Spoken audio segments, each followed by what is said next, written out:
যে কোনো ব্যাংকে সিএসপি নিতে গেলে বর্তমানে কিন্তু আইআইবিএফ সার্টিফিকেট প্রয়োজন হয়।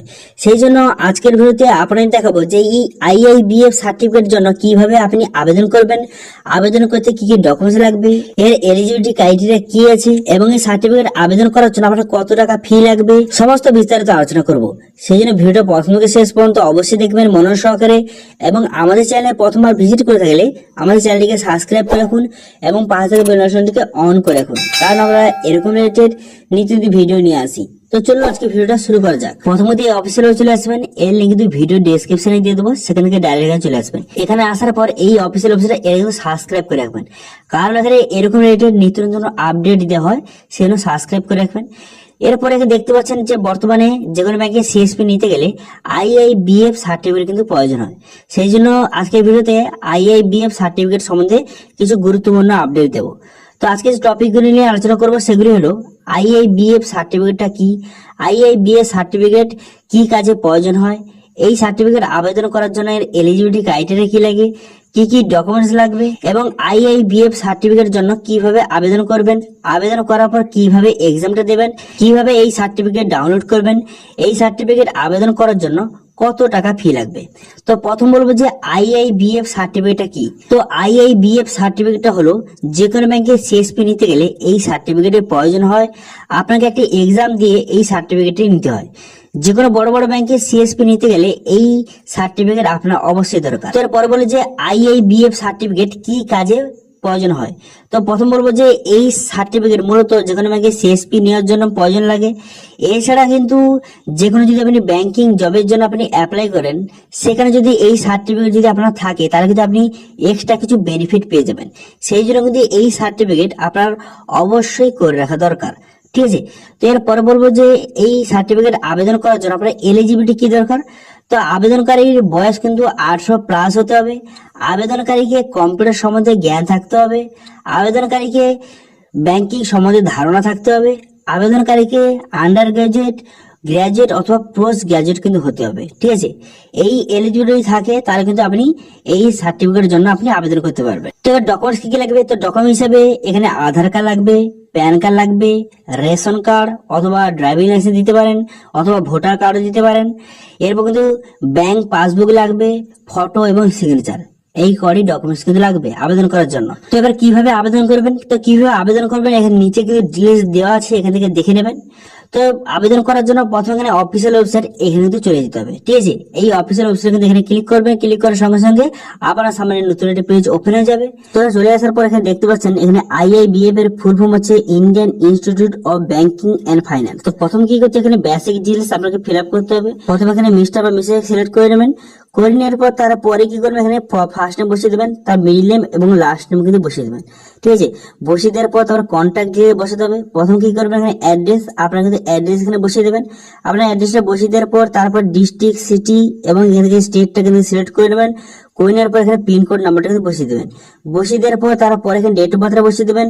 ডেট অফ বার্থটা এইভাবে সিলেক্ট করে নেবেন। ডেট অফ বার্থ সিলেক্ট করে নেওয়ার পর তারপর জেন্ডার আপনি মেল বা ফিমেল এখান থেকে সিলেক্ট করে নেবেন, ঠিক আছে। প্রথমে ডেট অফ বার্থ কিন্তু যে 18 বছরের উপরে হতে হবে।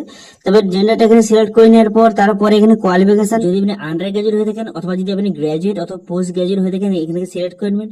যদি আন্ডার গ্রাজুয়েট সিলেক্ট করে থাকেন তাহলে যদি আপনি উচ্চ মাধ্যমিক পড়ে থাকেন, পাস করে থাকেন তাহলে কিন্তু এইচএসসি এটা সিলেক্ট করবেন। যদি আপনি মাধ্যমিক পাস করে থাকেন তাহলে কিন্তু এসএসসি এটা কিন্তু সিলেক্ট করে নেবেন, ঠিক আছে। এর মধ্যে আপনার ইমেল আইডি এখানে সঠিকভাবে কিন্তু বসিয়ে দেবেন। বসিয়ে দেওয়ার পর এখানে আপনার কিন্তু মোবাইল নাম্বার, এখানে তো মোবাইল নাম্বার বসিয়ে দেবেন। তারপর আপনার আধার কার্ডের নাম্বারটা কিন্তু সঠিকভাবে এখানে বসিয়ে দেবেন। বসিয়ে দেওয়ার পর তারপরে কি করবেন এখানে ফটো, এখান থেকে আপনার ফটো কিন্তু আপলোড করে নিতে হবে। ফটো এখানে আপলোড করে নেওয়ার পর তারপরে সিগনেচার, আপনার সিগনেচার কিন্তু এখানে আপলোড করে দেবেন।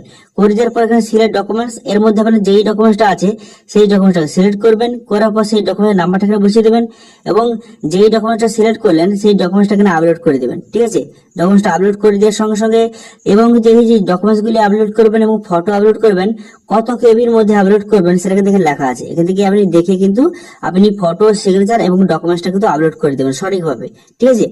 তো আপলোড করে দেওয়ার পর তারপরে কি করবেন, এরপরে দেখতে পাচ্ছেন অপশন যে এক্সাম ডিটেলস, এরপর কিন্তু এক্সাম ডিটেলস কিন্তু আপনাকে বসাতে হবে। সেই জন্য কি করবেন, এখানে দেখতে পাচ্ছেন এখানে আপনার যে মিডিয়াম, আপনি কোন মিডিয়াম থেকে সেটা সিলেক্ট করে নেওয়ার পর তারপর এখান থেকে আপনি কিন্তু সেন্টার নেমটা কিন্তু সিলেক্ট করে নেবেন। এখান থেকে আপনার নিয়ারে যে সেন্টার হয় সেই সেন্টারটা কিন্তু সিলেক্ট করে নেবেন। সেন্টারটা সিলেক্ট করার সঙ্গে সঙ্গে কত টাকা ফি লাগবে এখান থেকে শো করছে, দেখতে পাচ্ছেন 800 প্লাস জিএসটি, এটা কিন্তু দেখে নেবেন এখান থেকে। তারপরে এখান থেকে ভেন্যুটা কিন্তু এখান থেকে সিলেক্ট করে নেবেন, ঠিক আছে। এই সেন্টারের মধ্যে কোন ভেন্যুটা নিতে চান বা কোন ভেন্যুতে আপনি পরীক্ষাটা দিতে যাবেন সেই ভেন্যুটা এখান থেকে সিলেক্ট করে নেবেন। সেই ভেন্যুটা এখান থেকে সিলেক্ট করে নেওয়ার পর তারপরে ডেট, এই ডেটটা কিন্তু এখান থেকে সিলেক্ট করে নেবেন। ডেটটা সিলেক্ট করে নেওয়ার পর তারপরে এখানে টাইমটা কিন্তু সিলেক্ট করে নেবেন, ঠিক আছে। ডেট এবং টাইমটাকে সিলেক্ট করে নেবেন। এই ডেট এবং টাইমে আপনাকে এক্সামটা দিতে হবে এই ভেন্যুতে। এবং এই সিলেক্ট করে নেওয়ার পর কতগুলি সিট বর্তমানে অ্যাভেলেবেল আছে এখান থেকে কিন্তু শো করছে, দেখতে পাচ্ছেন বর্তমানে কিন্তু 5টি সিট অ্যাভেলেবেল আছে। সেই জন্য কিন্তু এই ডেটটা সিলেক্ট করে নেবেন। করে নেওয়ার পরে এরপর কিন্তু দেখতে সেন্টার কোড এখানে দেওয়া আছে। এরপরে যেটা করতে হবে, এরপর কিন্তু আপনি নিচের দিকে আসবেন। নিচের দিকে আসার পর এখানে কিন্তু আপনি ঠিক চিহ্ন মারবেন, আই অ্যাকসেপ্ট। এখানে ঠিক চিহ্ন মারার পর এখানে সিকিউরিটি কোডটা বসিয়ে এখানে কিন্তু প্রসিড টু পেমেন্ট এই অপশনে যদি ক্লিক করবেন। এই অপশনে ক্লিক করার পর তারপরে এই যে 800 টাকাটা এটা কিন্তু পেমেন্ট করে দিতে হবে। এটা পেমেন্ট করে দেওয়ার পর তারপরে কিন্তু একটা আপনাকে রেজিস্ট্রেশন নাম্বার একটা দেবে, একটা রিসিপ্ট বেরোবে। সেই রিসিপ্টটা কিন্তু আপনি প্রিন্ট করে রাখবেন, ঠিক আছে। যখন আপনি পরীক্ষা দিতে যাবেন এই রিসিপ্টটা কিন্তু সেখানে কিন্তু নিয়ে যেতে হবে অবশ্যই, ঠিক আছে। সেই কিন্তু এই রিসিপ্ট এবং সমেত আপনার যে যে ডকুমেন্টস লাগবে সেই ডকুমেন্টস কিন্তু আপনি নিয়ে যেতে হবে এবং সেখানে কিন্তু এক্সামটা দিতে হবে। যে এক্সাম সেন্টারটা আপনি সিলেক্ট করলেন সেখানে এক্সামটা আপনাকে দিতে হবে। এক্সামটা দেওয়ার পর তারপরে কিন্তু আপনাকে এই এক্সামে মিনিমাম কিন্তু 50% নাম্বার পেতে হবে। 50% যদি নাম্বার পেয়ে থাকেন তাহলে আপনি পাস হয়ে যাবেন এবং সার্টিফিকেট কিন্তু ডাউনলোড করতে পারবেন, ঠিক আছে। সার্টিফিকেট ডাউনলোড করার জন্য এখানে চলে আসবেন। এখানে চলে আসার পর এখানে আপনার যে রেজিস্ট্রেশন নাম্বার সেই রেজিস্ট্রেশন নাম্বারটা এখানে বসিয়ে দেবেন। বসিয়ে দেওয়ার পর সিকিউরিটি কোডটা বসিয়ে এখানে গেট ডিটেইলস অপশনে ক্লিক করে এখান থেকে আপনি সার্টিফিকেট কিন্তু ডাউনলোড করতে পারেন, ঠিক আছে। তো এইভাবে কিন্তু আপনি আইআইবিএফ সার্টিফিকেটের জন্য আপনি আবেদন করতে পারেন এবং কিন্তু এখান থেকে আপনি সার্টিফিকেটটা এইভাবে কিন্তু ডাউনলোড করতে পারেন। এবং এই আইআইবিএফ যে সার্টিফিকেটের জন্য আপনি এক্সামটা দেবেন এর কোশ্চেনগুলি কিভাবে হয় বা কোন প্যাটার্নে হয় বা কোশ্চেনগুলি আপনি যদি চান তাহলে তো কমেন্ট করে জানান, তাহলে আপনাদের এই কোশ্চেনগুলি আমি প্রোভাইড করে দেবো। এবং আজকে ভিডিও যদি একটু ভালো লাগে থেকে ভিডিওটা একটু লাইক করে দেবেন এবং ভিডিও কিন্তু বন্ধুর সঙ্গে শেয়ার করে দেবেন। এবং আমাদের চ্যানেলে প্রথমবার ভিজিট করে থাকলে আমাদের চ্যানেলটিকে সাবস্ক্রাইব করে রাখুন এবং পাশে থাকা বেল নোটিফিকেশনটিকে অন করে রাখুন, কারণ আমরা এরকম রিলেটেড নিত্য ভিডিও নিয়ে আসি। আজকে ভিডিওটা এই পর্যন্তই, দেখা হচ্ছে নেক্সট ভিডিওতে। Thank you.